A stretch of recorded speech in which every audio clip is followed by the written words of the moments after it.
Okay, friends, thanks for stopping by again. This is the Quick Python tutorial, and this time we're at level 0 analysis. So presumably you've gone through the coding exercise, and now it's time to learn a little bit about the program that you wrote. Understanding what the code does. So the slides that follow here will describe what each line of the program does. It'll introduce some relevant terminology and concepts. And by knowing the terminology, it will help you communicate the ideas. After going through this analysis, you should review every statement on your own and verify your understanding and practice speaking the language. This simple linear computation pattern is something you need to master to move forward because every program contains a pattern like this. Okay, so here's the concept. So we use something called variables, names, and types. So variables have a name. So variables are names or labels that refer to something called an object or objects. In your program, we had response and number and result. Those are all variable names. We could have given them any name we liked. We use the name to gain access to the object it refers to. So response, well, yeah, one thing about names is that they can be made from alphabetic or numerical or underscore characters. They just can't begin with a numeral. Okay, so when you're making up your own variable names, make the names meaningful, um, but uh, but also follow the rules. So never lead with a numeral. Every object has a type. So the name response referred to the sequence of characters that you typed in response to the input statement prompt. And that sequence of characters is called a string or a str type. And strings are characters that are enclosed in single quotes or double quotes. Either one can be used to describe a string. The input data typed on the keyboard is always composed of characters. So, so anytime you use the input function, it's going to give you a string back. So response is a variable of the str class, and we say the type is string.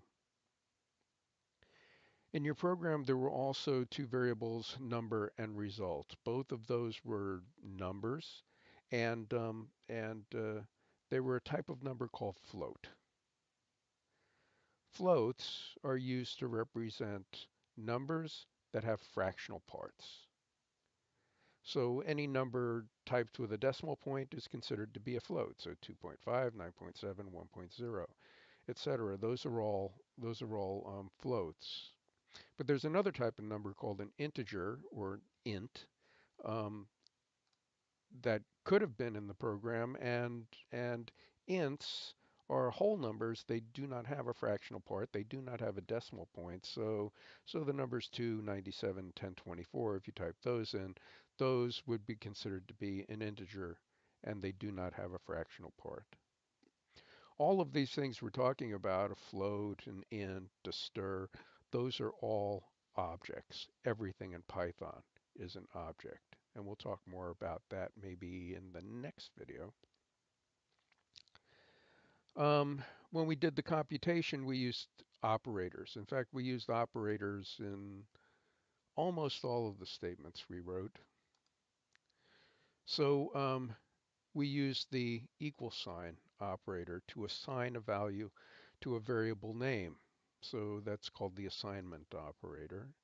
And it's used to either create or change the value of a variable. The star operator or the asterisk operator is used to perform multiplication. And you're probably familiar with that if you've ever written a formula in a spreadsheet. So the operators are the same. So for multiplication, multiplication, we have an asterisk. Division, we have a slash. To add things, we have a plus sign. To subtract things, we have a minus sign. And there are many, many other Python operators. You can search for a complete list, but here are some. So there's a double asterisk, a double slash, percent sign, in, and, or, not, lots of different operators, and they're all useful for various things.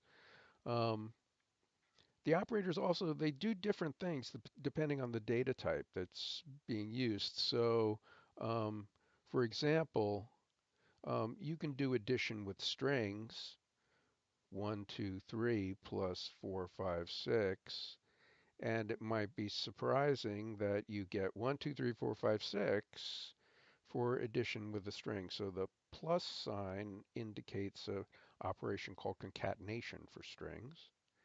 And then the multiplication sign for strings does something called the replication. So if we have a string 1, 2, 3 here, we multiply it by 3, we get 1, 2, 3 replicated 3 times. 1, 2, 3, 1, 2, 3, 1, 2, 3.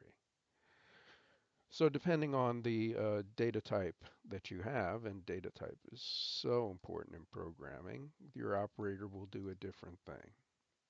So it's important to know that, computation has got to be orderly in a program.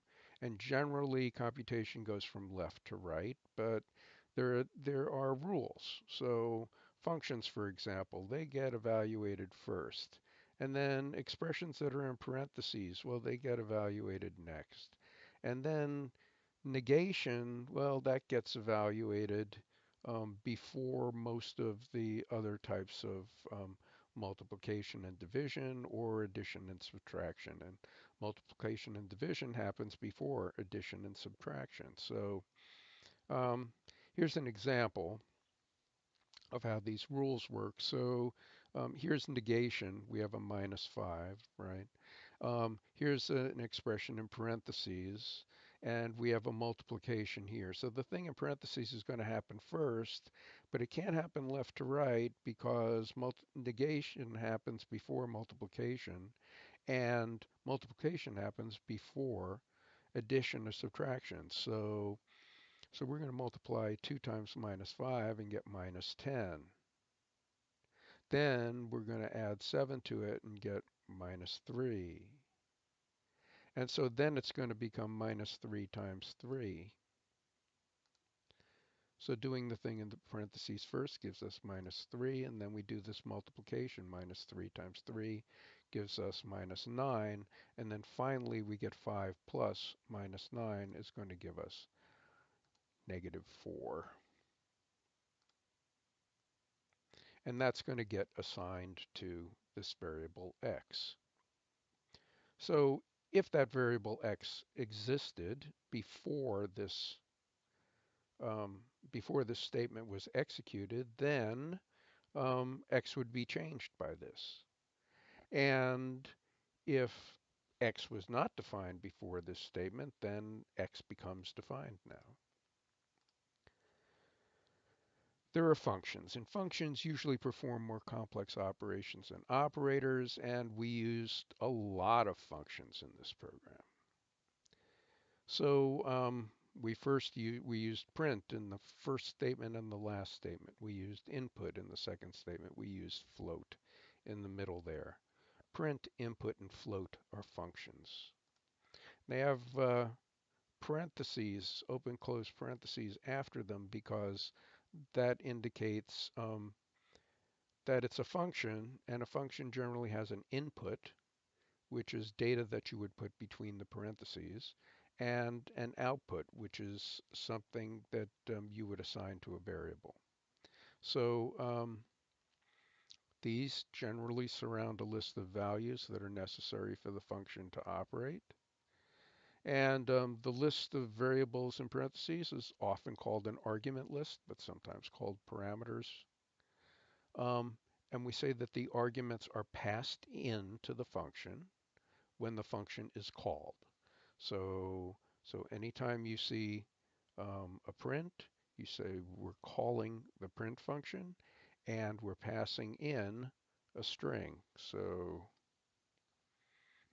here we're calling the print function and we're passing in this string. Here we're calling the input function. We're passing in this string, and it's returning a value that gets stored in the variable response.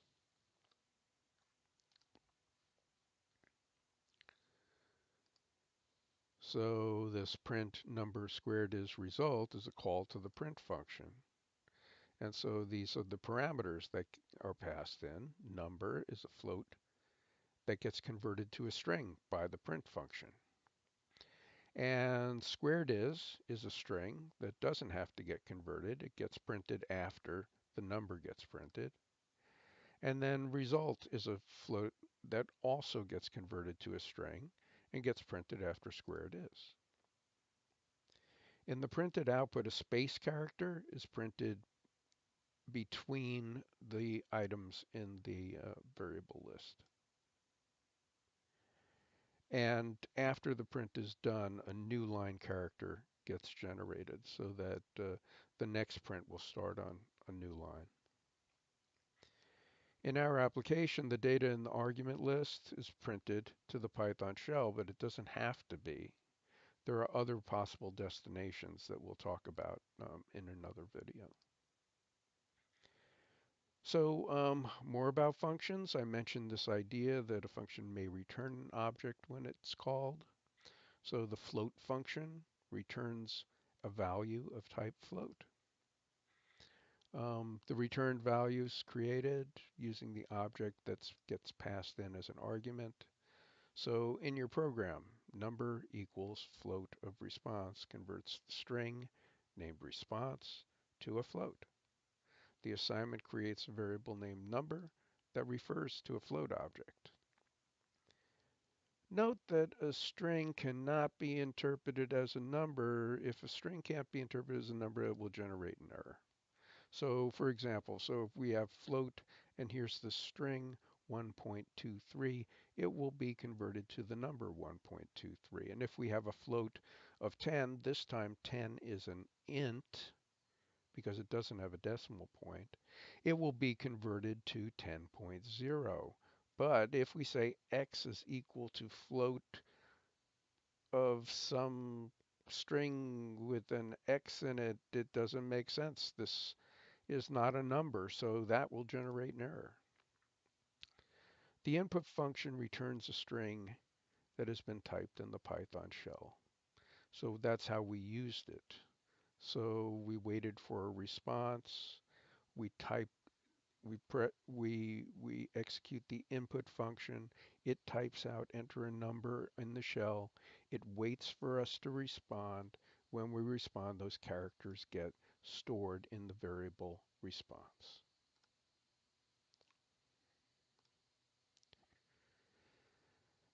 For this whole process to happen, we do have to hit the enter key at the end. And the string got assigned to that function response, that variable response. So here's a summary of the program. So we have print, that's announce intent. And then we have response, that's get data. So we're going to get data from the user. And then that creates this variable called response. And then in the next step, we convert that response to a number. So we have a variable called number. And then we compute a result that we pass on to report the result. So the whole purpose of each one of these blocks is to either interact or create a variable to pass on to the next step, or do a little bit of both.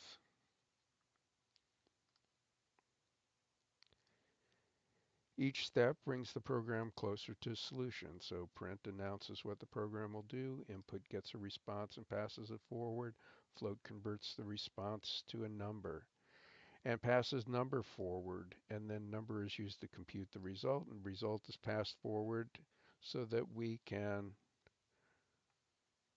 print and report the results in the shell. So what now? So now it's your turn. You've seen the process of writing a Python program that does a simple computation. The pattern for the solution is a linear sequence where each step follows the previous and establishes the conditions necessary for the next step to go on. So our method for development is to write one statement, just one, and test it before going on to the next. The method is called iterative development, and it's centered around testing. But to test, you need to know what to expect. So you provide some known input, and then you examine your variables to verify your understanding of what happened. And this method helps you build confidence and leads to understanding that you can generalize to other problems, but you have to resist the temptation to change something that you've already verified is correct. This is the most common error I see in beginning programmers. As you gain experience, you'll learn to write several statements at a time and test them as a group. But for now, one statement, one test, move on. So at first you followed along and copied what I did, and maybe you didn't understand very much, but then we went through it again now in this video. And we've defined some terms and explained some concepts. Hopefully you feel a little bit more comfortable about what's going on. We described the purpose of each Python statement, generalized the code to a pattern. And if all this makes sense to you, then go ahead and move forward. But if you don't feel confident, you might choose to go back to the first video and try it all again. Now that you've seen the explanation of what's going on, um, it might make you feel better to go through it again. But if you don't want to do that, you can move forward and see if things get clearer with doing some practice. So it's all up to you, really. So take a look at the terms on the next slide and see if you can explain each of them. Tell how they are related. So there's something called a function, a method. There's a call, there's a pass, return, expression, evaluation, operators, precedence, hierarchy, names, variables, objects, types, class, string, float, int, assignment. All of these words have very specific meanings inside a programming language, and so it's important to get straight on those so that you can communicate to others like exactly what's going on inside of your programs. Once you learn to speak the language, you'll feel more confident. So what now? So the program you created can be used as a template to solve other simple computation problems. So in the next video, I'm going to describe the type of errors you're most likely to make, and then give some suggested variations on this pattern that you can use to practice.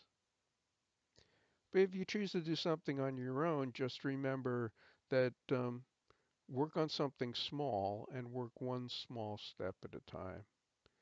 Test each step. Plan out how you're going to test and establish correctness after each statement is written. And good luck on moving forward.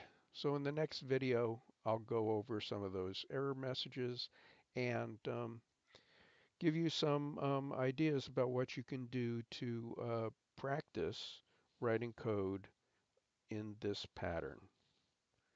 See you then. Thanks for viewing, and be well.